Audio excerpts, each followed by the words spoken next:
cupcake. Nayo no love kyemukolodo. Oh no. I had cupcake. I had La King. I had King. Oh, that's true. I had Babe. Auntie, I used to keep on changing names according to the Situation. Yes. If he makes me feel like a queen, now I save him. La King. Then if we get issues, I back to your name. If I feel like okay, we are okay, but then Babe. Naye nze mbabulira, if I'm to date anyone, whoever I'm going to date from today, no calling you babe, simanyi babe, simanyi love, simanyi king, your names. If you're not okay with your name, please try somewhere else. No, himself, oba mama, oba senga, oba kojja, keep your opinions to yourself.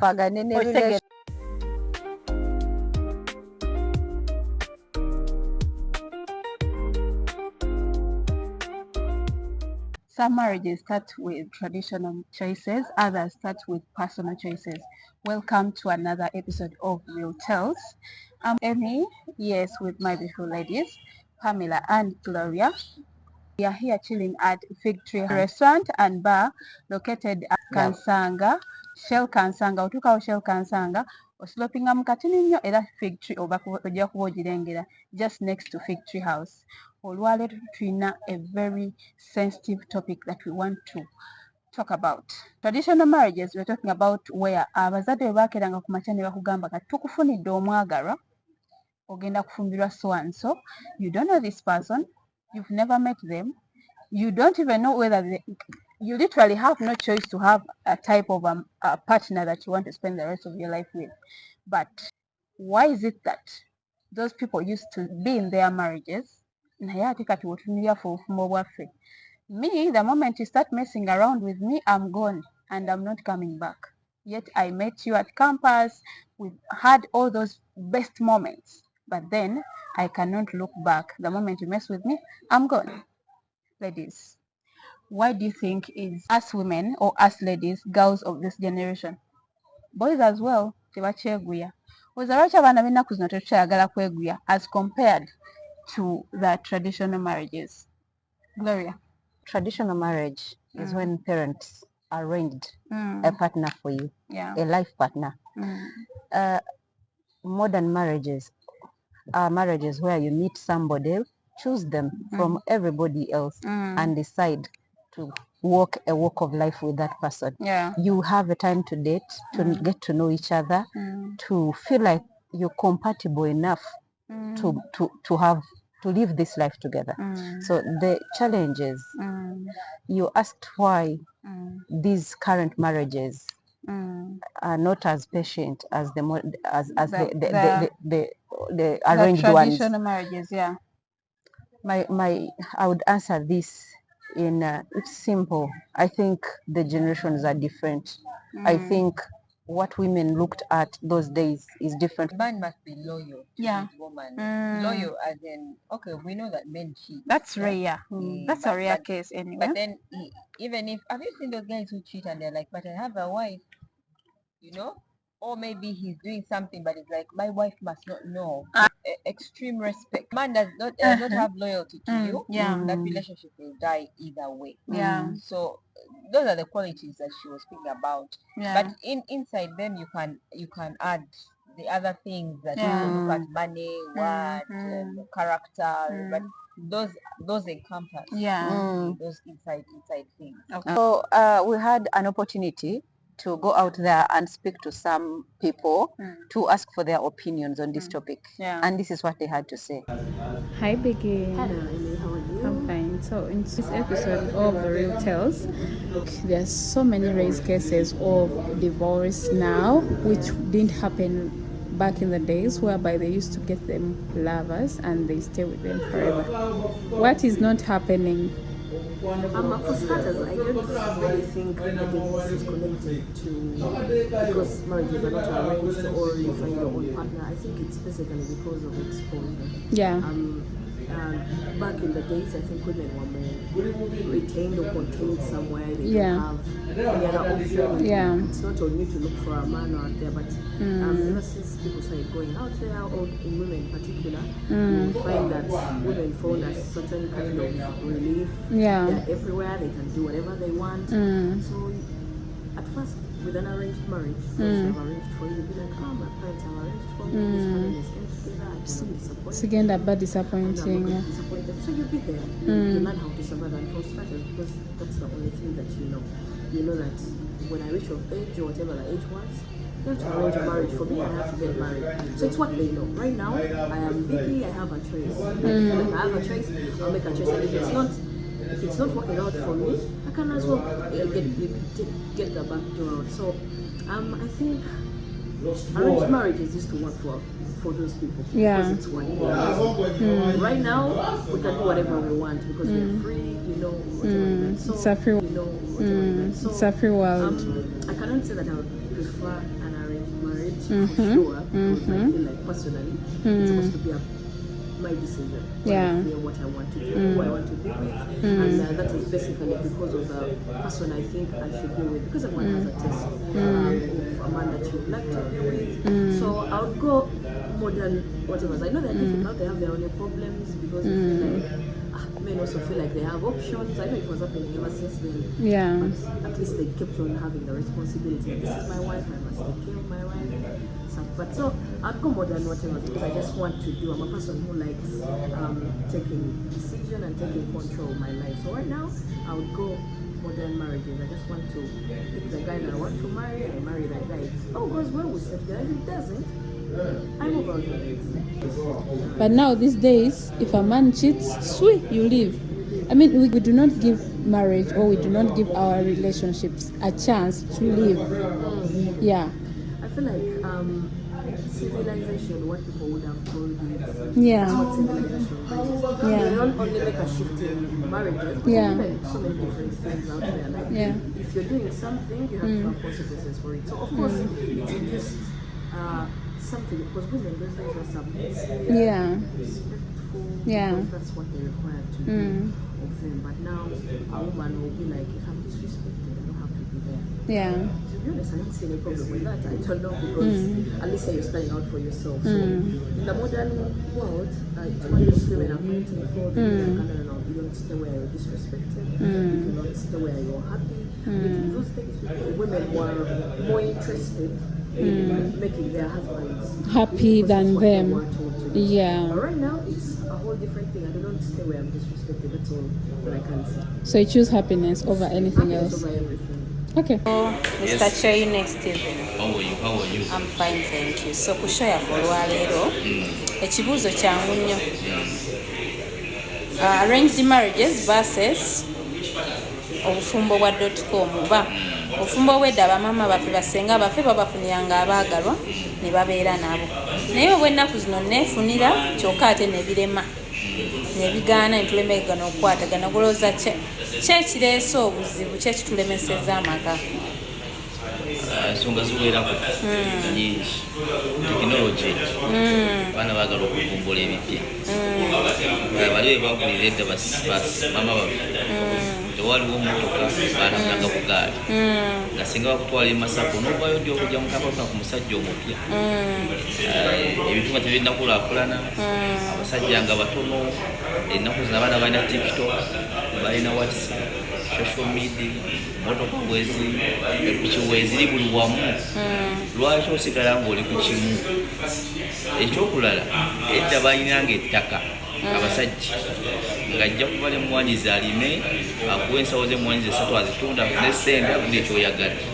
Ennaku z'abaana baagala iphone, baagala mmotoka, tomunyumiza ttaka lyo omusima bina eka 15.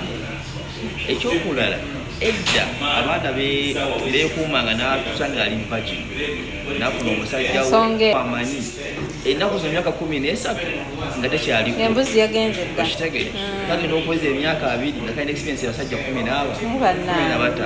kati alina onoonya omusajja amalayo Amutuuka. Yes. Ennaku edda ng'abaana abawala balinga bali mu ffumbiro ng'abayo ng'ebirabo. Ennaku zino omwana omuwala ayagala laavu. Obadde ogamba abaana tuli exposed nnyo ku masimu. Bintu abaana bamanyi ebintu bingi. Anti kati oluusi mba nkola research kusanyusa gwe boyfriend wange oba omwami wange. ate ogali musango research Eh. naye namusee nkedda tebalina budde bakola bagendanga mu nsiko Ne bakolayo ki? bagitema Ne bakolayo ki? bagandanga tteko ne bagenda mu nsiko Ne beexploringa. nnumba osanga obesity house road B&B zifuuse B&B. it's a training academy for us ogenda tutraininga abantu Mazima. Ate kisinga okuluma mu aba training muli bantu bakulu.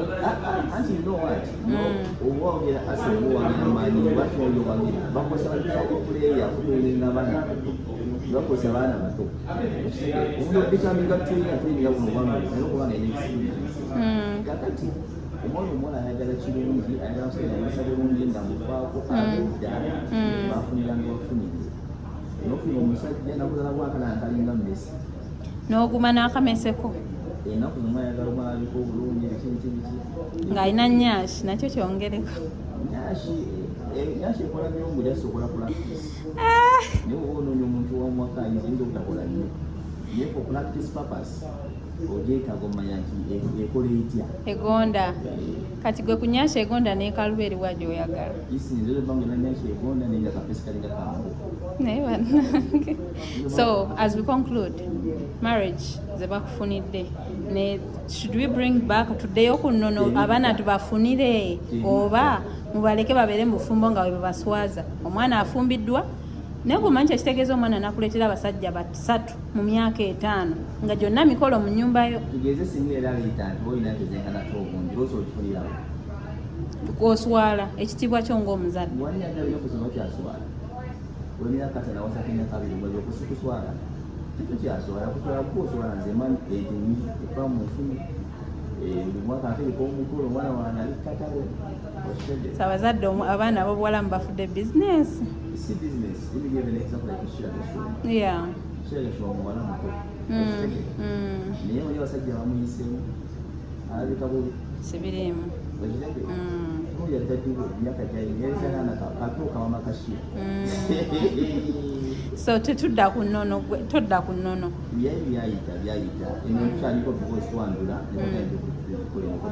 netwala ebirabo nekipa tetwagoba kiri kimu okunoonyeza ngu simanyi singa yakebera akebera ki okitege kati ffe ezekulaga bwensi yino ezokola bisaaki negala maama senga nebyokumbalula obulungi Lwaki muba mwawukana temuddamu ne muyita abantu abo be mwayita nga mukola omukolo? anti because ennaku zino n'obuuka tebakombuzi kati senga nange ngebuuza senga ngebijanjalagawo okitegeera kati okwawukana kikola because I want my peace mbuzi nviira ndete ento Kale tweyanza nnyo. Obadde ogamba abaana tuli exposed nnyo ku masimu. bintu abaana bamanyi ebintu bingi Anti kati oluusi mba nkola research kusanyusa gwe boyfriend wange oba omwami wange. ate ogali musango research Eh. naye namusee nkedda tebalinanga budde bakola bagendanga mu nsiko Ne bakolayo ki? bagitema Ne bakolayo ki? bagandanga tteko ne bagenda mu nsiko Ne beexploringa. nnumba osanga obesity house road B&B zifuuse B&B. it's a training academy for us ogenda tutraininga abantu Mazima. Ate kisinga okuluma mu aba training muli bantu bakulu. anti you know what oba ogera asebo wagera maani lwaki oyo wagira bakosa bakuleya kutraininga abaana bakosa abaana bato omuntu obikaminga traininga buno bwanga naye okubanga ine experience kakati omwana omuwala ayagala kirungi ayagala musajja ayagala bulungi nga mufaako abedda bafuniranga bafunire nofuna omusajja nakuzala bwakana nkalinga mmesi N'oguma n'akameseko enaku zimwe ayagala omwana aliko obulungi biki ng'alina nnyashi nakyo kyongereko. nyashi ekola nnyo mbu jasobola practice naye oba onoonya omuntu wamwaka ayinza obutakola nnyo naye for practice purpose ogyetaaga omanya nti ekola etya egonda kati gwe kunyasha egonda n'ekaluba eri wa gy'oyagala isinza olwebanga nanyasha egonda nenga kafesi kalinga kambo naye bannange. So as we conclude marriage ze bakufunidde ne should we bring back tuddeyo ku nnono abaana tubafunire oba mubaleke babeere mu bufumbo nga bwe babaswaza omwana afumbiddwa naye kumanyi kyekitegeeza omwana nakuleetera abasajja basatu mu myaka 5 nga gyonna mikolo mu nnyumba yo tugeze singa era aleeta nti olina ntezenkanato obungi lwoso okifunirawo oswala ekitiibwa kyo ng'omuzadde wali agalina okusoma kyaswala olina kata nawasatu emyaka 2 mwezi okusikuswala kito kyaswala kuswala kuoswala nze mani ente nyingi eva mu nfuni buli mwaka atereka omukulu omwana wange ali kukatale okitege abazadde abaana ab'obuwala mubafudde bizinesi si business ili give an example like share the show yeah share the show muwala muto naye oli abasajja bamuyisemu alabika bubi sibirimu okitege oyo addaddiwo emyaka gyayingereza abaana katuuka mama kashira so tetudda ku nnono todda ku nnono byali byayita eno tukyaliko because twandula netukola emikolo gya family twala ebirabo naye kipa tetwagoba kiri kimu okunoonyeza ngu simanyi singa yakebera akebera ki okitege kati ffe ezenkulaga bwensi okola risaaki anega maama senga nebyokumbalula obulungi lwaki omuba mwawukana temuddamu ne muyita abantu abo be mwayita nga mukola omukolo anti because ennaku zino n'obuuka tabaako ombuzi kati senga nange ngebuuza senga ngebijanjalakawo okitegeeza kati okwawukana kikola because I want my peace embuzi nviira ndete ento kale tweyanza nnyo sis how are you Bron is getting married ogenda munoonyeza omusajja oba omuleka yeereetere kyandibadde kirungi Broni ne tumunoonyeza omusajja abasajja b'okunoonyeza ojja mufunira omusezi ne bajjajjaffe baabanoonyezanga ate era ne bafumbayo ne balwayo ne bawangaalayo ekirala kyendowooza nti ekiremesa oluusi obufumbo tukwatagana oluusi ne tribe nga tebategeera culture zaffe ennono tezifaanagana ng'oli muvandimwe omwana n'omufunira abantu abaganda omwana n'omufunira abaganda omwana tayagala kufukamira ate abaganda kyebaagala obuwiti singa omufunidde muvandimwe munne tebajja musosola so you believe in background check and getting married to your tribe than okumala gasanga muntu kati ye waba ayagala muganda ogenda mumulemesa onamugala nedda simwagala nga wabaddewo obudde obwetegereza famire y'omwami oyo omuganda gyaviira famire eyo yeeyise etya tebaliso sitingi tebaseera tebaloga batya katonda n'obulogo mulimu famire nga bali weero nga ku bulogo kwe batudde tewali muntu yandyagaliza mwana we famire ngeyo obolaba bajjajjaffe batwalanga obudde ne banoonyeza abaana ababeezi batwala obudde ne beekenneenya omwana famire gye tumuteeka eri etya mulimu ne families nga bagumba tebazaala nabyo gyebiri famire yaabo bazadde famire yaabo bafunire ebintu babitunuuliranga nga balabira abaana naye abaana b'ennaku zina nakkiriza omu kufunira omubeezi ayinza obutakkiriza naye nga nze omuzadde tewandyagadde so you need to sit her down omugambe ekituufu kiri nti nandyagadde okufunira omubeezi n'ekirala n'okutunulira ennyo buloningi y'abaana omukuziza otya ojja kwagala buloni ayingire famire ennungi naye omukuziza otya talina mpisa hi Patience how are you so ezo wanaaleetera omusajja musapooti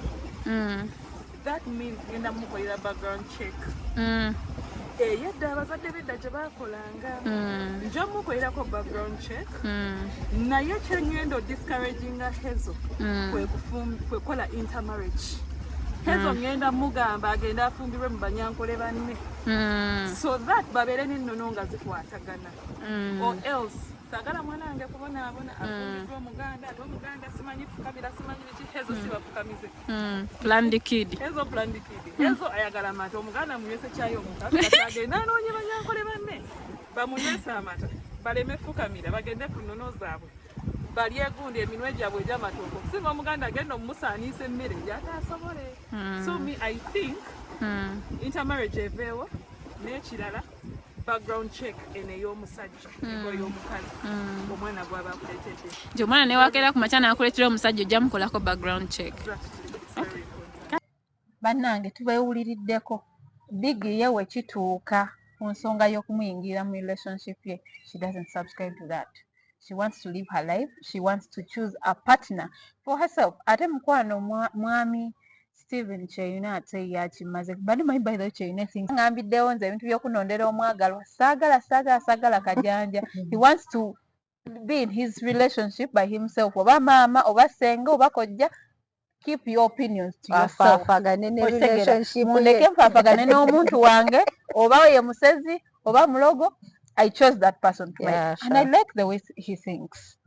Yeah, me too, I feel like, yeah, however much we want to involve our parents or our people in our personal stuff, but I feel like I need personal space. Sure. Give me a chance to think about this person that I plan to spend the rest of my life with.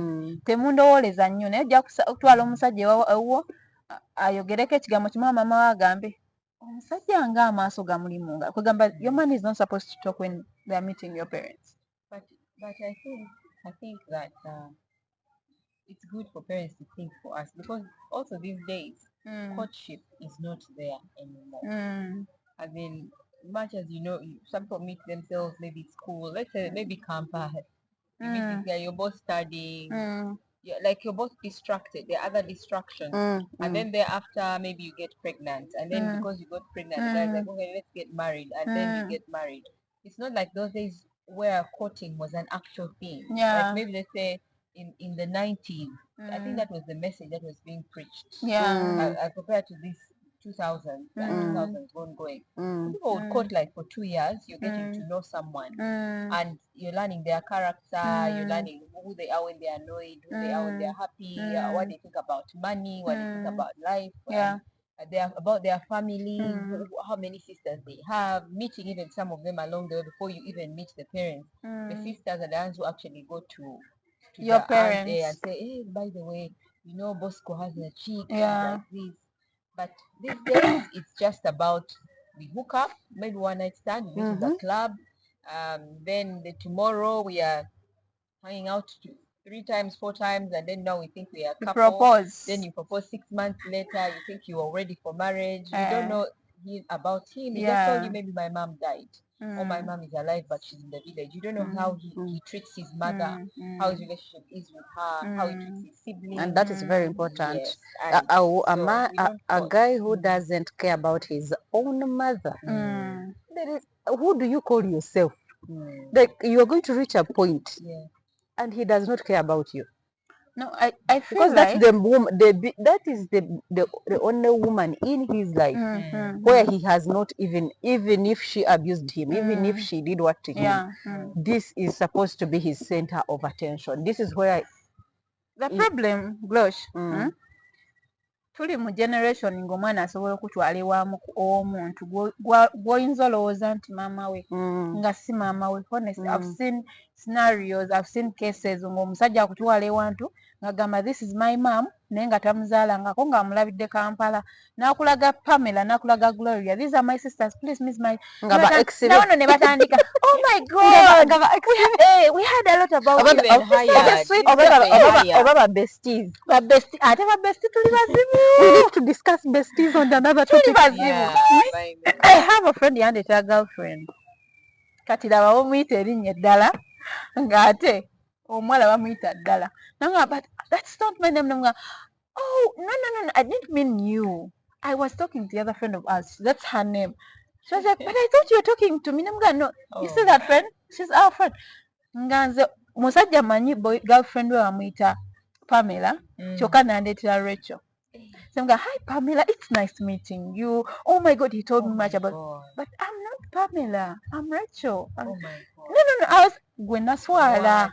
But bestie tuli bantu babi nnyo. That is not your fault. No. I feel like they should open up to me nangamba man omuntu gw'olowooza nti akwagala tomuliko weka. So you end up meeting these people ng'olowooza they are siblings to your man naye nga nabo oluusi kwaliko omukazi w'omu ex omulala best friend nga nno abakazi bamanyi bataano gw'omanyi oli weka. So that's why sagana ebintu byakulaba meetinga nnyo bantu relatives simanyi ba friends ba guy if I'm dating him because I already have a feeling that man these people know someone else, not me. But they're just flirting with me to make me happy. But it's important for you, for your own benefit, by the way, to meet his friends because you heard that saying. The most dangerous circle, the most dangerous circle of your man is the circle you find with which is always with him. But no, I'm out with this one. Please, I'll call you later. I'll be single with you. Baba manya amazima nga they can't tell you. But you need to meet them because it's important to have to meet them because when you meet them, you understand. You get to know. First of all, so not all of us ladies are literally out like they go with whatever comes. Me, when I sit with you, I will scan you. I will not on. I will scan even the intestines inside your body. So if you're coming. Wow. And first of all, can investigate on your man and gives you each and every detail of that man in just one day. What I can assure you is, what I can advise girls, don't get so excited. When you get to find this guy and everything is so perfect, take your time. Don't bring every vein of your heart to this man. Because it is going to be broken into several particles or pieces that you can't even get back together. So what I would prefer is take your time, get to know somebody, let it be an open thing. Let somebody behave the way they behave. Don't push somebody into behaving who they are not. If you're broke, I'll be like, hey, be okay, speak it out and let scan this person. Well, someone might be talking about multi-million projects. When you get to his place and what he wears and who he is and how he carries, you're like, this is totally different. You understand? So those things that be like, you get a bat, but sit down, listen to your conscience, and start understanding the person you have, aside from this drama that he puts himself into. So me meeting these guys, friends, besties, exes, it gives me a clear view on which battle I have to fight, whether it is worth it or not, or if it is just a time we just enjoy, have fun, everybody goes their way. So guys, have you ever been there you feel like your stomach is bloated all the time, buli lunaku oliwolya ekintu ekiri sweet obeera bloated, buli ogenda olanga lubuto lugejja speed, high speed. I get those issues. Yes. And someone told me that is one symptom of ulcers. Ulcers. Then sometimes I don't know. Then the more you bloat, the more you get fats on your tummy. So here is the simplest way you can get rid of those tummy fats right from the comfort of your house. Ogenda funa shea seeds. Those ones I have home. You have, So if you have shea seeds, just get lemon. Squeeze one lemon in 1 glass of water, or hot water, or a cup of water, very hot. 2 spoons of shea seeds and 1 lemon. Squeeze, teaspoons, cover. After 30 minutes, ojja kunywa that remedy. Ejja kuyambako to not only to burn the tummy fats, but it helps you on the bloat. Hi beauties, start your day with a cup of shea seeds tea. In today's beauty and healthy tip, we are making shea seeds tea to help burn tummy fats and reduce bloating. Put 2 tablespoons of shea seeds into a cup full of hot water. Add lemon juice or orange juice. So if you do not have lemon, you can use orange to those of you who are suffering with ulcers. Let it settle for about 15 to 20 minutes until the seeds swell and the mixture becomes a gel or thick. If you see that the mixture is thick, then it's good to go. Then drink it to help you feel full and burn those tummy fats.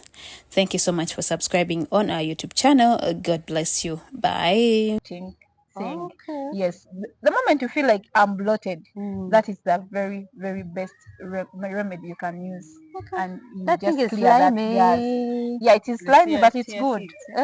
It's like, like the way you see okra. yeah, it's Mm. like okra, but it's Mm. and when it comes to that side also, thank me later. Yeah. Senga omukulu.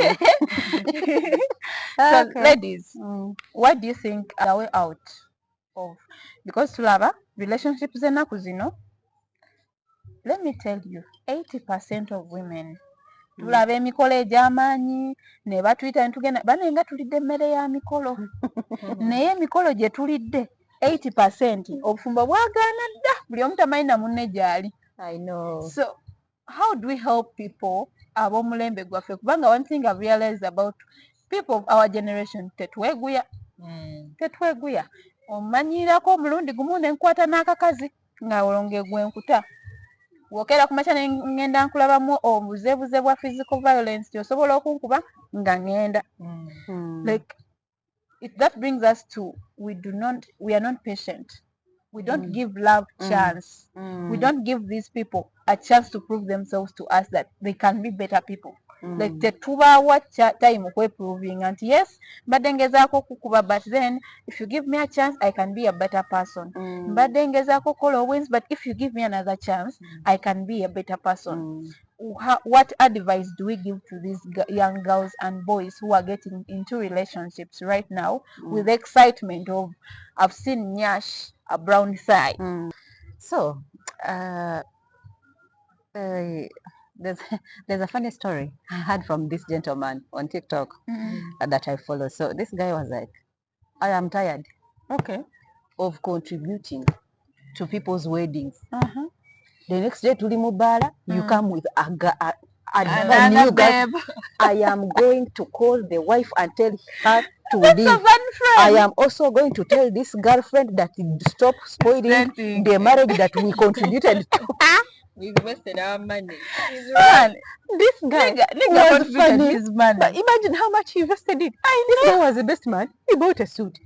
He was like, how do I find you with this guy that I've just contributed my 4 million shillings? Can you imagine? And then you're there rousing around him. I will chase you away. I was like, these guys, we need this type. They need security discount. I know. Because but then now what only betraying your friendship?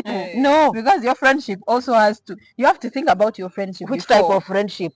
A friend who is keeping your marriage is a better friend than the one who is actually scattering. You know that so let's come back to the point, the question you asked.